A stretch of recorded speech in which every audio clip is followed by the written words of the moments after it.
Quand nous avons acheté la maison, c'est une maison qui a plus de 100 ans, qui au départ était une ferme familiale. Il y a déjà eu toute une période de démolition.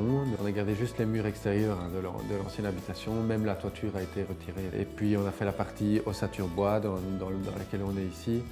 Là, au stade où on est, il y a déjà beaucoup qui a été fait, mais il reste encore beaucoup de finition aussi. Donc, peut-être que ça coûte un petit peu plus cher au départ, mais on voulait une maison qui consomme peu. Donc on a mis à fond le paquet dans l'isolation. Et donc on a une enveloppe totalement isolée. Dans nos régions, on n'a pas assez juste avec du solaire thermique, il faut un appoint. Et on a fait le choix de la chaudière à pellets.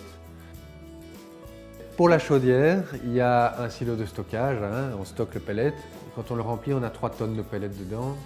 On tient 2 ans, ça nous a coûté 700 €. Ça sent le bon bois, ça ne sent plus le mazout. Alors, dans la partie du bâtiment existante où on avait des murs en briques, on a fait le choix de faire du plafonnage à l'argile. Un super confort au niveau hygrométrique, donc c'est-à-dire l'humidité dans la pièce qui est super bien régulée. Ça ne vous arrivera jamais de vous réveiller avec de la condensation sur une fenêtre. L'argile va absorber l'humidité. Quand il fait plus sec dans la pièce, il réémet l'humidité, donc ça apporte pas mal au niveau du confort aussi. La gamme de techniques qui est disponible est vraiment très large. Il faut encore trouver l'installateur qui va venir installer l'équipement.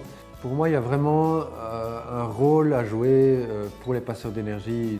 L'idée, c'est de partager l'information, l'expérience, la réflexion, et puis aussi de mettre en garde sur des difficultés qui ont été rencontrées. 1, d'y aller à fond dans l'isolation, et 2, garder à l'esprit de faire des choix qui vont simplifier l'utilisation et l'entretien du bâtiment. Il ne faut pas avoir un bâtiment qui devient beaucoup trop complexe.